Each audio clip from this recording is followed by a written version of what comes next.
오늘은 두 번째 지혜 따라해봅시다. 시험을 참으라. 예, 진짜 어려운 거죠? 우리 그 지혜 말씀 듣도록 하겠습니다. 하나님이 우리에게 시험을 허락하시는 이유, 허용하시는 이유는 무엇이라고 했습니까? 그것은 우리를 성숙하고 잘 다듬어진 사람, 여러모로 보나 부족함이 없는 사람으로 만들기 위해서 우리에게 시험을 허용하신다고, 그래서 우리에게 시련을 주신다고 우리는 말씀을 들었습니다. 이때 우리는 성급하게 시련에서 벗어나려는 조급함을 가져서는 안 되겠죠. 시련은 우리의 믿음 생활의 실체를 훤히 드러내주는 기능을 하기 때문입니다. 그러니까 다 보지 않고서 시련을 끝내버리면 안 되죠. 그래서 그때 드러난 실체에 대해서도 또 부끄러워해서도 안 되고요. 오히려 그 시련을 통해서 드러난 나의 실체가 있지 않습니까? 그 실체를 가지고 내 믿음에 이런 것들이 부족했구나 라는 것을 깨달아 그것을 스스로 채울 줄 아는 그런 용기가 우리에게 필요한 것입니다. 누구나 그렇듯이 우리는 그때마다 무엇을 어떻게 해야 할지 잘 몰라요. 엄청난 시련이 다가왔을 때, 그것을 겪고 있을 때 우리는 당장에 무엇을 어떻게 해야 할지 모릅니다. 감사하게도 우리에게는 기도라는 특별한 SOS 특별 장치가 우리에게 주어져 있죠. 그렇다면 우리는 기도를 통해 하나님 아버지께 무엇을 구해야 할까요? 지혜를 구해야겠죠. 만약 시험 때 그 시험에 관한 시험을 치르는데 거기에 마땅한 지혜가 이미 있었다면 고통은 겪지 않을 것입니다. 흔들림 없이 그 시험을 무난히 통과하게 될 것입니다. 그렇다면 우리가 하나님께 구해야 할 지혜란 무엇인가? 그것은 하나님이 시험을 주신 목적이 무엇일까? 그거 아는 것. 그리고 시험을 통해서 하나님이 뜻하신 바를 아는 능력이 우리가 하나님께 구해야 할 지혜라는 것이에요. 그래서 우리는 시험 앞에서 이렇게 기도해야 됩니다. 하나님, 내게 이 시험을 주신 목적이 무엇입니까? 내가 왜 이 시련을 겪어야 합니까? 이 시련의 끝에 내가 어떤 사람이 돼 있을까요? 라고 묻는 것이 우리가 가져야 할 기도의 태도라는 것입니다. 근데 좀 당황스럽게도 우리는 그때마다 이제 새로운 지혜를 구하려고 하는데 그 지혜들은요 이미 구약과 신약에 다 담겨져 있어요. 우리가 그것을 찾아내지 못해서가 참 어려운 일이죠. 그래서 어떤 사람들은 어떻게 합니까? 힘든 일 있을 때 쫙 펴가지고 손을 딱 짚어서 이건가 하고 딱 봐요. 이거 점쟁이죠. 그런 일은 일어나지 않습니다. 참 다행스럽게도 우리는 이 지혜들을 날마다 매주 터득하고 있는데 매주 주일 예배 때마다 우리가 웨스트민스터 소일의 문답을 하고 있잖아요. 거기에서 우리가 이미 아마 둘째 주에, 첫째 주 아니면 둘째 주에 이것을, 첫째 주일 것 같습니다. 첫째 주에 이미 이것을 문답을 했단 말입니다. 제 이문이 이것입니다. 하나님은 우리로 하나님을 영화롭게 하고 즐거워하도록 지도하시기 위하여 어떤 규칙을 주셨습니까? 답이 구약과 신약 성경에 있는 하나님의 말씀이 우리로 하나님을 영화롭게 하고 즐거워하도록 지도하시기 위한 유일한 규칙입니다. 이제 3문입니다. 성경이 주로 가르치는 것은 무엇입니까? 답하기를 성경이 주로 가르치는 것은 사람이 하나님에 대하여 무엇을 믿어야 하고 하나님이 사람에게 요구하시는 의무가 무엇인지에 관한 것입니다. 그러니까 여기에 우리의 삶의 지혜가 다 있다는 것이에요. 신앙의 지혜가. 이같이 성경은 우리 그리스도인이 어떻게 살아야 하는지, 무엇을 이루며 살아가야 하는지, 무엇을 믿고 살아가야 하는지에 대한 답들을 구체적이고 또 주로 가르치고 있단 말이에요. 그러나 우리 대부분은 시험이 주는 문제의 답을 성경에서 찾으려고 잘 시도하지 않아요. 내가 겪는 모든 문제의 궁극의 해결책은 돈이라고 생각합니다. 우리는 부만 있으면 되는데, 내게 돈만 있으면 되는데, 그래서 수많은 사람들이 어디를 찾아가요? 로또를 하는 것이죠. 이와 같은 때에는 성경은 이렇게 하라고 말씀하셔 라는 지식을 잘 알고 있어요. 그러나 몸과 마음은 돈에 가 있단 말이에요. 돈만 있으면 해결된다고 생각하기 때문에 우리 인생들이 겪는 수많은 시험들 중에 돈이 차지하는 비중이 정말 많아요. 그래서인지 돈과 연관된 시험이 우리 인생에 참 많죠. 돈과 연관한 시험에 있어서 우리는 온전한 사람이 되지 못해요. 꼭 돈과 관련된 시험은요. 내가 구비된 사람이 아니에요. 그 돈 때문에 우리가 얼마나 시련을 크게 겪습니까? 그래서 돈의 그 영역에 있어서 우리는 정말 부족한 사람이라는 것을 그 시험 때마다 깨닫습니다. 하나님은 왜 이와 같은 시험을 우리에게 허용하시는 것일까요? 이런 시험이 우리에게 꼭 필요할까요? 물질에 관련하여 다음과 같은 지혜를 가진 자가 있다고 한번 해봅시다. 이 지혜가 있습니다. 물질적인 비천함은 주님을 더욱 사모하고 의지하게 만드니 그 일은 결국 감사한 일이 되며, 물질적인 부유함이 영적인 비천함을 가져오므로 나를 더욱 낮추게 하니 이 또한 감사하지 않은가? 이런 지혜 우리에게 필요하지 않습니까? 이런 지혜를 말했던 자가 있습니다. 이미 가졌다고. 누구일까요?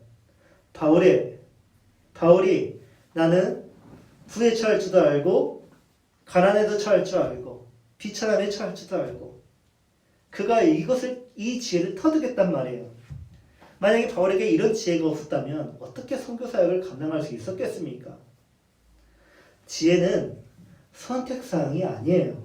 하나님은 당신의 사랑하는 자 모두가 이렇게 온전하고 구비된 자로 성장하기를 원하십니다. 왜 그럴까요? 온전하지 못한 자는, 구비되지 못한 자는 하나님 앞에 설 수가 없기 때문이에요. 하나님과 교제할 수가 없어요.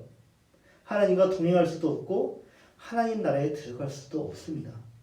그래서 야고보 선지자는 우리에게 다음과 같은 첫 번째 지혜를 나누어 주었죠. 내 형제들아, 너희가 여러 가지 시험을 당하거든 온전히 기쁘게 여기라. 시험은 인생의 장애물이 아니라는 말입니다. 시험은 우리 인생 앞에 여러 갈래, 천 갈래 길로 갈라진 그곳에서 서 있는 우리에게 우리가 들어보는 무엇이라고요? 나침반이에요. 시험은 우리가 가야 할 길을 가르쳐주는 나침반입니다. 여러분은 시험을 당했을 때 기뻐했던 적 있습니까? 내 사랑하는 사람이 죽었을 때, 엄청난 가난에 처했을 때 기뻐했던 적 있습니까? 그거 불가능하지 않습니까? 솔직히 기뻐할 수 없죠. 어떻게 시험을 당하는데 그 시련 중에 기쁘다 라고 이렇게 기뻐할 수 있단 말입니까? 그런 말을 하기 전에 우리 자신에게 좀 더 정직해져 봅시다. 여러분은 시험을 당할 때 그리스도인으로서 어떻게 해야 하는 줄 아십니까? 시험을 당할 때 여러분이 시도했던 것들은 무엇입니까? 내가 시련 중에서 가장 먼저 떠올렸던 것들, 이것이 있어야 해 라고 생각했던 것들, 이것만 있다면 라고 생각했던 그것, 결국 여러분이 무엇을 구하고 무엇을 의존했던 것 같습니까?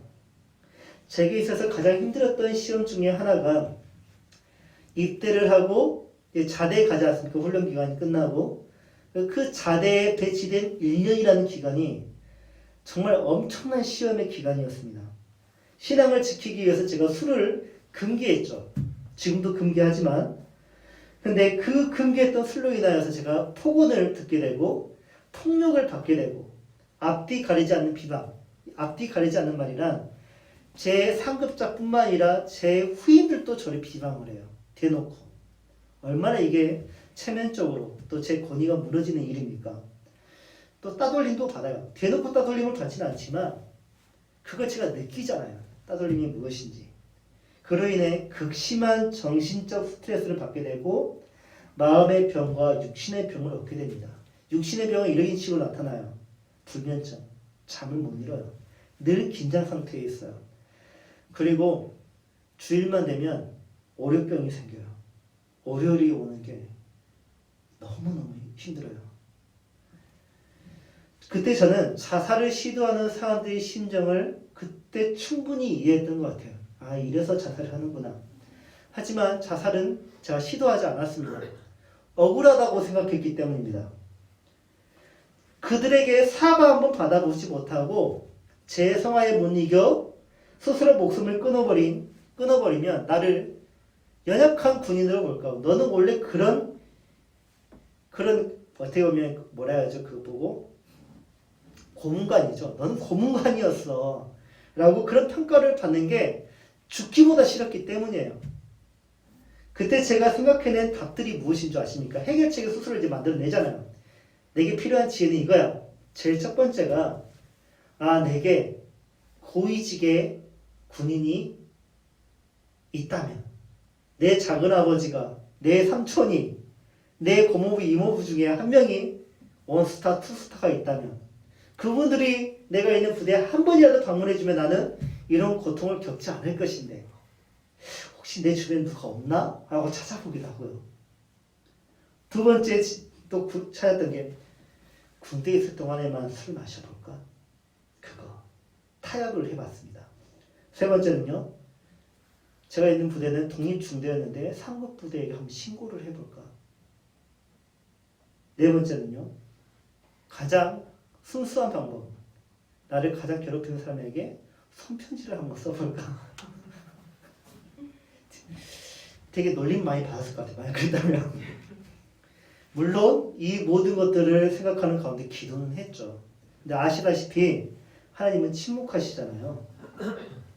그렇게 1년이 지났습니다. 너덜너덜해진 내 몸, 이 마음인 더 이상 견딜 수 없는 지경에 이르게 되었고 또다시 버려지는 회식 자리, 그 술상 앞에서 저는 결심을 합니다. 오늘부터 술 먹는다.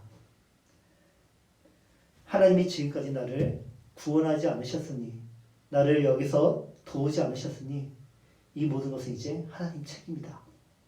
놀랍게도 그날 제 입이 머금게 된 것은 소주가 아니라 사이다였습니다. 달콤한 사이다. 그것은 분위기를 흐트러질까봐 걱정하는 행복 안의 꼼수였죠. 그러나 그것은 제게 하나님의 응답이었죠. 이 정도면 충분히 됐다.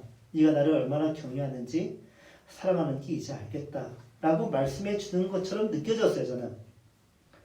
이와 같은 시험을 겪을 수 있는 모든 그리스도인들에게 야고보 선지자는 다음과 같이 두 번째 지혜를 나눠줍니다. 시험을 참는 자는 복이 있나니 시련을 견디어낸 자가 주께서 자기를 사랑하는 자들에게 약속하신 생명의 멸관을 얻을 것이기 때문이라. 여러분, 시험을 당하는 자가 취해야 할 태도가 무엇이라고 야고보 선지자는 말합니까? 참는 것. 시험을 당하는 자는 참아라. 그렇게 말을 해줍니다. 다시 말해 시험을 당할 때 참는 것이 최고의 지혜이다 라고 말해줍니다.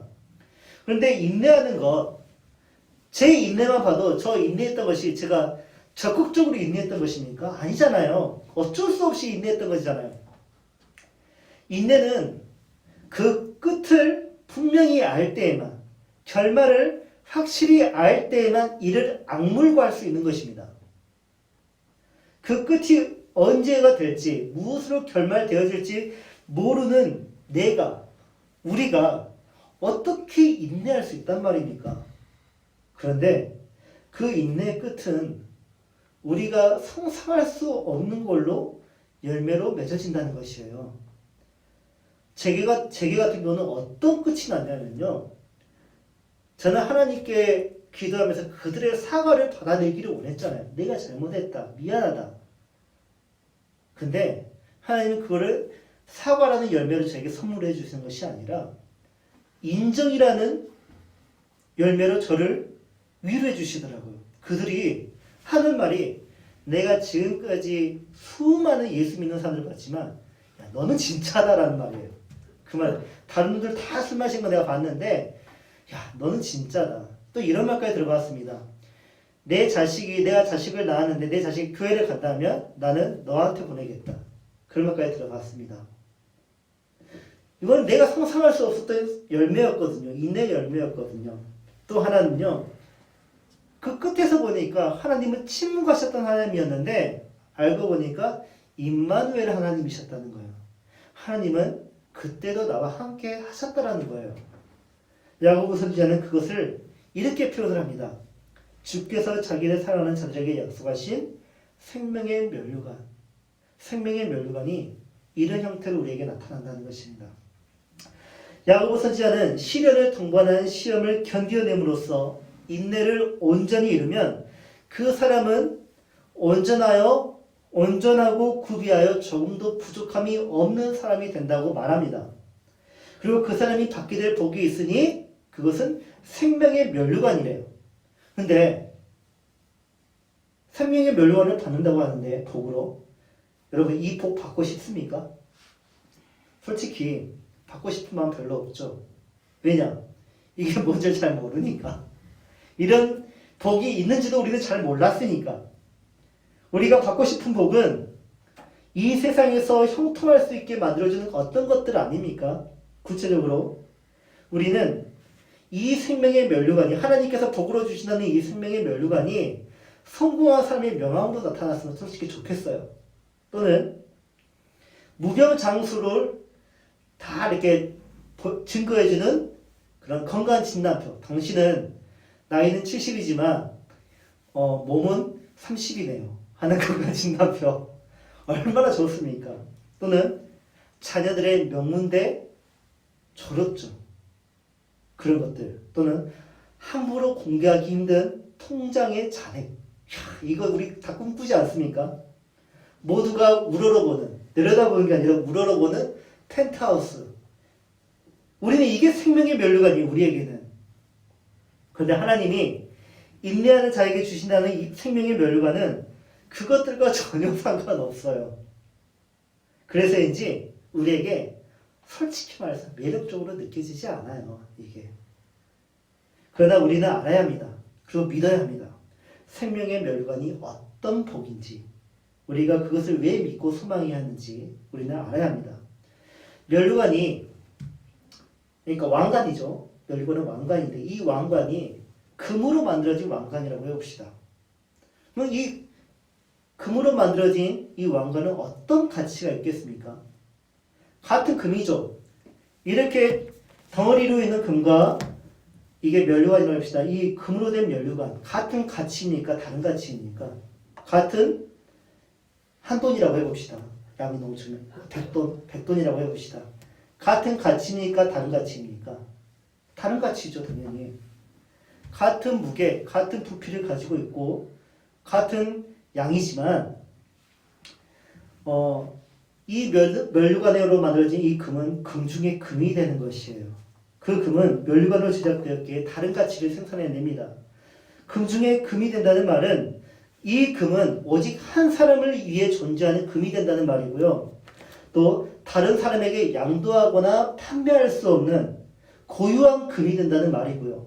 그 인격과 직위를 고귀하게 나타내는 특별한 금이 된다는 말입니다. 그렇다면 생명의 면류관은 무엇을 의미할까요? 생명을 생명답게 하는 면류관을 의미합니다. 생명이 생명다워진 자에게 씌워주는 면류관이 생명의 면류관이에요. 그럼 이 면류관은 어떠한 자가 쓸 수 있는가? 야고보는 시험을 참는 자가 이 생명의 면류관을 쓸 수 있다고 말을 합니다. 주님을 사랑하는 자이면서 생명의 면류관을 약속받은 자만 시험을 받을 자격이 주어지는데 그 시험을 끝까지 인내하는 자만이 받을 수 있는, 쓸 수 있는 면류관이 생명의 면류관. 야고보 선지자가 비유한 이 면류관은요, 고대 육상 경기 우승자에게 씌워주는 월계관을 말합니다.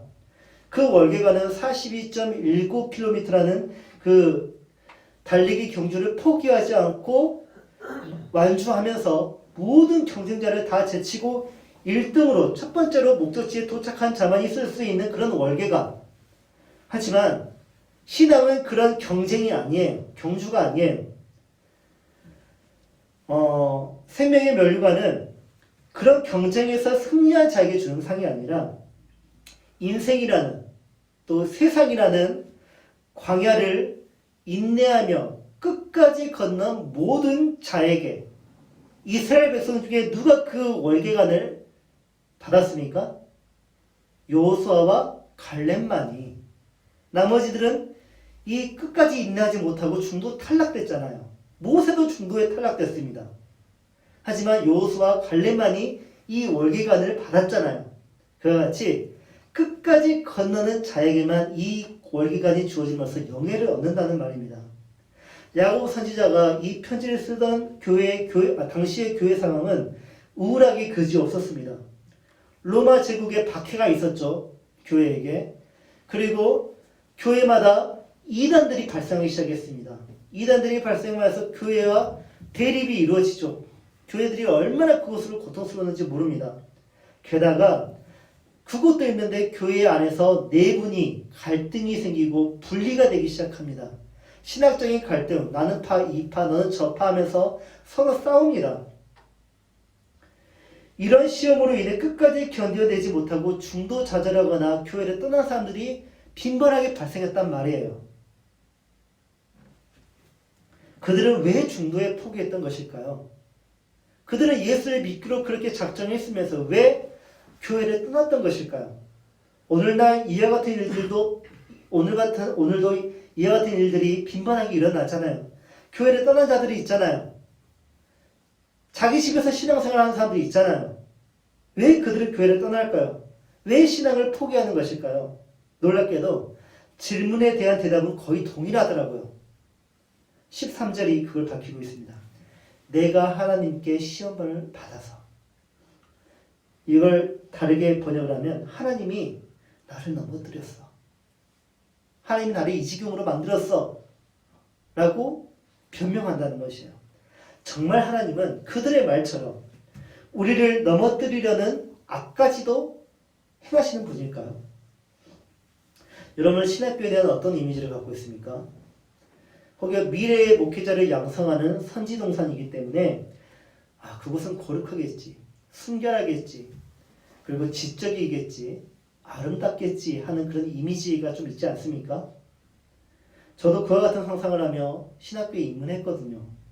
근데 기대처럼 신학교는 정말 특별했어요. 특히 학교 안에 있는 제도가 저를 깜짝 놀라게 만들었어요. 무감독 시험제. 시험을 보는데 감독관이 없어요. 모든 시험이 무감독제는 아니었는데 실제로 감독관이 없을 때도 있었습니다. 진짜 저한테는 이게 너무나 명예롭고 또 제 자존감을 높여주더라고요. 근데 어떤 때는 실망이 올 때도 있었습니다. 여러 이유에서 학생들이 부정행위를 하더라고요. 어떤 사람은요, 나는 나이가 많아서 너희들처럼 머리가 안 들어가기 때문에 어쩔 수 없어 하면서 컨닝을 하시는 분이 있고요. 재미로 우리가 시트콤 보면 대학생들이 컨닝하는 장면들이 나오잖아요. 한번 시도해보고 싶은 거예요. 재미가 있으니까. 저도 해봤습니다. 누군가에게 그게 상처가 되었겠죠. 장학금을 타기 위해 나는 컨닝을 해야 된대요. 나 장학금 못하면 학교 못 다닌다고. 또는 경쟁심에 부정행위를 하는 사람도 있었습니다. 이에 뿔이 나는 어느 학생이, 동기가 시험 전에 칠판에다 영어를 막 쓰기 시작하는 거예요. 한 문장을. In test no temptation. 시험 시간에 시험 들지 말라. 시험 시간에 시험 볼 때 유혹 들지 말라. 미혹받지 말라. 그 말이죠. 영어가 약한 한 동기가 옆에 있는 동기에게 물어봤어요. 야, 무슨 말이야? 오늘 오프 테스트래. 제가 막 웃었어요. 그만큼 정말 정직하게 하는 신학생이 있는가 반면 부정직하게, 그러니까 불성실하게 시험을 보는 사람들도 있었습니다. 어떻게 신학생이 그럴 수 있어요? 어떻게 전도사님들이 그럴 수 있어요? 라고 물을지 모르겠습니다. 근데 그 전에 생각해 볼 게 있습니다. 신학생은 시험받지 않을 이유가 있습니까? 신학생은 그 자체만으로 온전하고 구비된 사람입니까? 신학생이라면 마귀가 너 신학생이니까 너 유혹 필요 없어. 패스 해줍니까? 더 괴롭히잖아요. 신학생이라면. 그렇다면 하나님은 시험을 통하여 당신의 사랑하는 사람을 전보다 온전하고 구비된 자로 세워간다는데 그들은 왜 그렇지 못하고 넘어지고 좌절하며 실패하는 것일까요? 그것은 우리가 시험을 어떤 태도로 받아들이느냐 문제로 접근을 해야 합니다. 야고보 선지자는 2절에서 시험을 당하거든 기뻐하라 라고 말하면서 시험에 대한 긍정적인 태도를 격려를 했죠. 근데 13절에서는요. 내가 하나님께 시험을 받는다고 하지 말라 안 하면서 부정적인 태도를 경계합니다. 즉 그는 우리가 시험을 어떤 태도로 맞이하느냐에 따라서 그 시험은 우리를 넘어뜨릴 수 있는 유혹이 될 수 있고 또는 우리를 온전케 하는 시련이 될 수 있다라고 말합니다. 시험이 유혹이 되거나 시련이 될 수 있다고 하죠. 우리가 어떻게 받아들이냐에 따라서. 그러면서 그는 나는 유혹을 받아서 넘어진 거야 라며 자신의 실패를 하나님의 책임으로 하나님께 전가하는 그런 변명하는 자들에게 그렇게 말하면 안 돼 라면서 그 이유를 두 가지를 설명해요. 첫 번째는요. 하나님은 악에게 시험을 받지 않기 때문이에요. 하나님은 악을 행하도록 시험을 받지 않는다는 말입니다. 두 번째 이유는 하나님은 친히 아무도 시험하는 분이 아니시기 때문이에요. 물론 하나님은 시련을 목적으로 당신의 백성을 시험하십니다. 하지만 당신의 백성을 죄와 사망으로 인도할 목적으로 시험하는 분은 아니에요. 이렇게 명백한데도 어떤 이유로 사람들은요. 자신의 넘어짐을 하나님의 책임으로 돌리려고 합니다. 그들은 왜 시련이 아닌 유혹으로서 실패를 하는 것일까? 제가 이거는요 100%인데 그들이 실패하는 이유가 이것 때문입니다. 자기 욕심에 이끌려 악에게 굴복했기 때문입니다. 하나님 때문이 아니라 결국 자기 자신 때문이라는 거예요. 서장훈 씨하고 그 이수근 씨가 하는 프로그램이 있어요. 그래서 마치 점치는 것처럼 이렇게 하는 프로그램이 있는데 어떻게 보면 상담이죠. 상담인데 그것을 제가 하나 보다가 이런 내용을 보았습니다. 영화 배우가 꿈이었던 어떤 한 사람이 있었는데 영화 배우가 되기 전에 헬스센터를 운영을 했습니다. 근데 정말 잘 됐대요. 그래서 번창을 하고 있는데 그 센터에 직원이자 친구가 있었습니다. 직원이면서 동갑인 친구가 있었습니다. 근데 그 친구가 자신에게 나 곧 결혼하는데 그 약혼녀가 중국 재벌집 딸이다. 그래서 그 여자랑 곧 결혼하는데 내가 결혼만 하면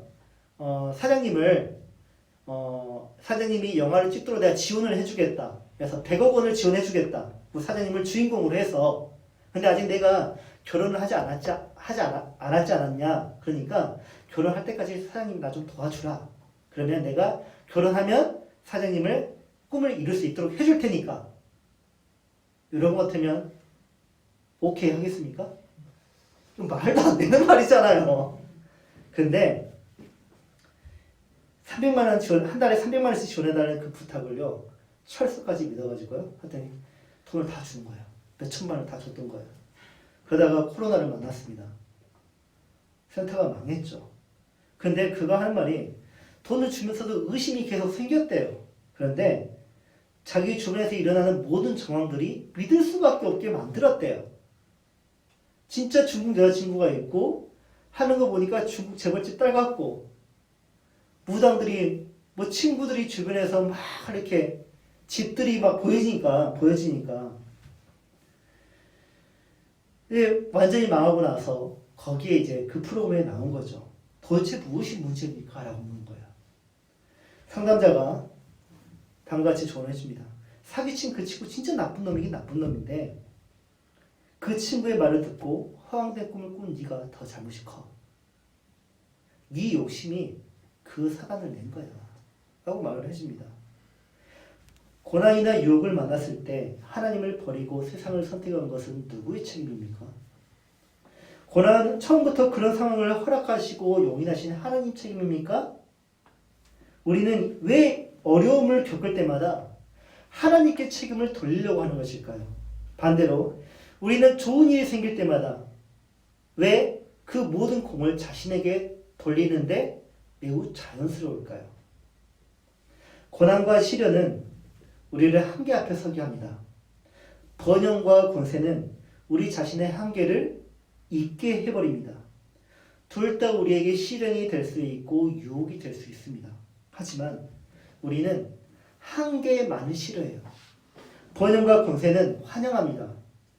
그것들에 대해서는 내가 혹시 떼부자가 되면 갑자기 로또가 탁 터지면 얼마든지 그런 어마어마한 돈에 초연할 수 있고 관리할 수 있다고, 나 변질되지 않을 자신이 있다고 다들 자부합니다. 이상하지 않습니까? 10억 원의 빚은 감당할 수 없어서 너무 힘들어하는데 10억 원의 돈은, 꽁돈은 감당할 수 있다는 자신감을 드러내는 것은 모순된 거 아닙니까? 같은 액수잖아요. 왜 10억 원의 빚은 감당할 수 없고 10억 원의 꽁돈은 감당할 수 있다고 생각하는 것일까요? 이 돈을 관리하지 못하면 저 돈을 관리하지 못하는 것이고 이 돈도 관리하지 못하면 저 돈도 관리하지 못하는 것입니다. 우리는 왜 이 두 돈 모두를 시련으로 받아들이지 못하고 한쪽만 시련으로 받아들이는 것일까요? 그렇다면 언제 시험이 우리에게 유혹이 되는 것일까요? 자기 욕심이 이끌릴 때입니다. 시험을 하나님 중심으로 보지 않고 나 중심으로 생각할 때 시험은 시련이 아니라 유혹이 되죠. 하나님은 너희는 이 세대를 본받지 말라라고 우리에게 말씀하셨는데 세상 풍조에 저항하기를 포기하고 그것에 순순히 길들여지는 것을 허용할 때 우리는 유혹에 빠지게 됩니다. 욕심은 어떻게 만들어지는 것일까요? 하나님 우리에게 주신 욕구가 있거든요. 그 욕구를 통제하지 못하고 다스리지 못할 때 그 욕구에 종속이 될 때 우리는 욕심을 우리 안에서 잉태하게 만듭니다. 그 욕심은 반드시 죄를 낳죠. 그 죄는 장성합니다. 자라나기 시작합니다. 그리고 그 사람을 결국에는 사망에 이르게 만들죠. 친구의 말을 듣고 돈을 다 내준 그 사장의 경우를 생각해 보십시오. 그 사장이 100억 원과 영화 주인공이나 욕심을 갖지 않았다라면 그와 같은 실패는 없었을 것입니다. 그것은 누구의 책임입니까? 누가 보아도 사장의 책임이지 그 유혹한 친구의 책임은 아니에요. 그리스도인의 욕심, 죄, 사망의 면류관은 누구의 책임입니까? 시험에 빠진 책임은 누구의 것입니까?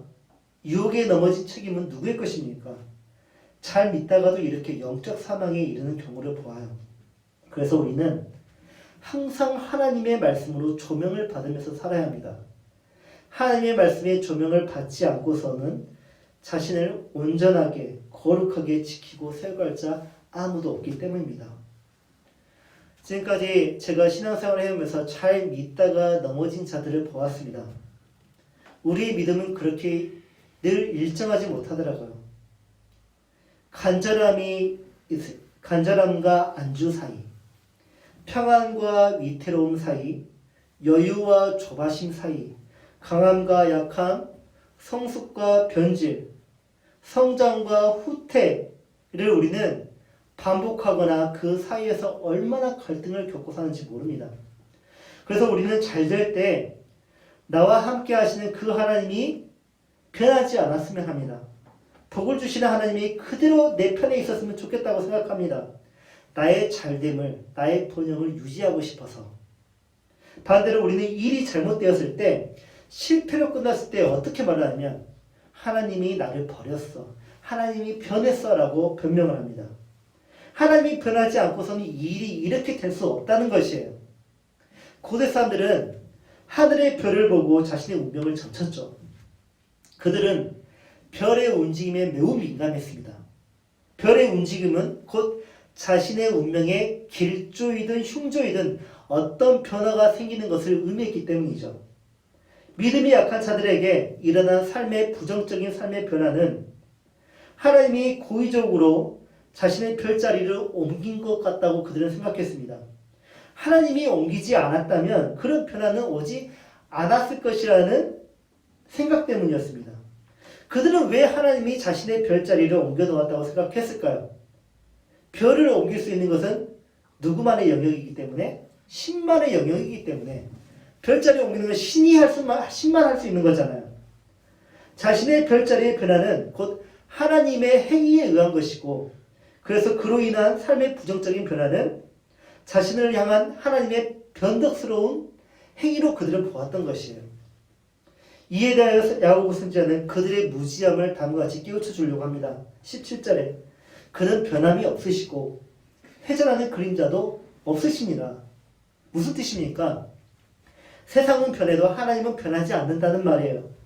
하나님은 빛의 움직임에 영향을 받는 분이 아니라는 말입니다. 다시 말해 악에게도 영향을 받는 분이 아니라는 말이에요. 우리 인간의 어떤 생각과 행동에 의해 하나님이 영향을 받는 분이 아니라는 말이에요.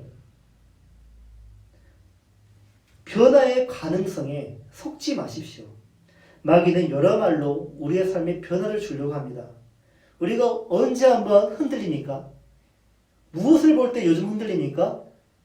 내 옆에 사람이 주식으로 돈 많이 벌었을 때 흔들리잖아요. 우리 누가 시도를 해볼 때 우리도 나도 한번 해볼까? 비트코인이 400만원 쭉 떨어졌을 때 다 우리 웃었죠. 근데 지금 얼마입니까? 7천만원 합니다. 그때 400만원짜리라도 사놓을걸. 1억까지 올라간다 해요. 그럼 우리는 어떤 생각까지 가집니까? 지금 하나 사둘까? 이런 흔들림. 내게 변화가 있기를 원해요. 우리는 비트코인, 주식, 백신과 관련된 음모론, 부동산 투기, 취업, 연금 등 다양한 것들을 우리 안에 변화가 필요하다고 얼마나 마귀가 우리를 유혹하는지 모릅니다. 너도 해야 돼. 요즘 주식 안 하면 바보야. 얼마나 많은 사람들이 유혹하는지 모릅니다. 우리에게 필요한 변화는 온전하고 구비된 자로서의 성숙한 사람으로서의 변화이지 이 세상에서의 영화가 아니에요. 그런데 우리의 귀는 왜 하느님의 말씀이 아니 그들의 말에 더 기울려고 하는 것일까요? 우리의 관심이 거기에 있으니까요. 우리의 욕심이 거기에 이끌리고 있다는 말입니다. 망해봐야 할까요? 망한 사람들은 다들 한 목소리 내요. 근데 어떻게 말하냐면 하나님이 나를 버리셨어. 내가 하나님의 교회에서 이렇게 하면 11조 더 많이 내려고 이렇게 해서 더 많이 후원하려고 했는데 하나님이 내 주식을 다 무너뜨렸어. 이렇게 말을 하더라는 것입니다. 하나님은 우리를 진리의 말씀으로 낳으신 분이세요. 하나님은 수많은 피조물들 중 우리를 구원의 첫 열매로 되게 하시기 위해서 당신의 아들이 희생삼아 우리를 진리 가운데 낳게 하셨습니다. 구원의 첫 열매라는 뜻은 무엇일까요? 과실수를 심으면 토양에 적응하는 시간이 필요하고요. 그리고 뿌리를 온전히 내리는 그런 기간이 필요합니다. 그게 3년입니다. 3년 후에 비로소 열매를 맺죠. 근데 열매가 주렁주렁 열립니까? 아니에요. 조금 열립니다. 근데 그것은 무엇을 의미합니까? 가능성이에요. 잠재력이에요. 뿌리를 내렸다는 것이에요. 이제부터 양분을 쭉쭉 빨아들여서 많은 열매를 맺을 수 있는 가실수가 될 수 있는 가능성, 잠재력을 의미합니다. 우리는 그런 의미에서 구원의 첫 열매로서 하나님의 가능성이에요. 가정에 나만 구원을 받았다면 그것은 하나님의 가능성이에요. 나를 통하여서 더 많은 열매가 맺어질 것이라는 가능성, 잠재력. 우리 삶 가운데 진리의 열매가 주렁주렁 맺어질 그런 가능성. 우리는 하나님의 첫 열매입니다. 근데 열매는 아시다시피 닭이 낳는 계란과 같지가 않죠. 닭은 매일매일 알을 낳지만 열매는 매일매일 열리지 않아요. 사계절 중에 어느 특정한 시기에만 열매를 맺어요.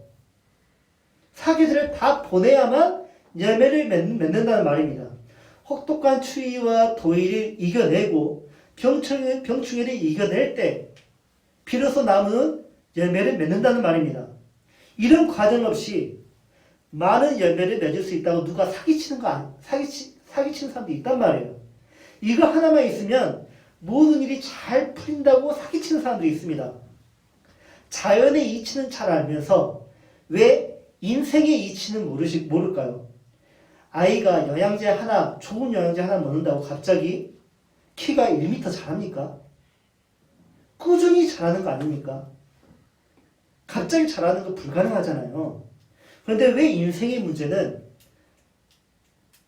그것이 가능하다고 생각하는 것일까요? 생명의 멸류관은 그렇게 주어지지 않습니다.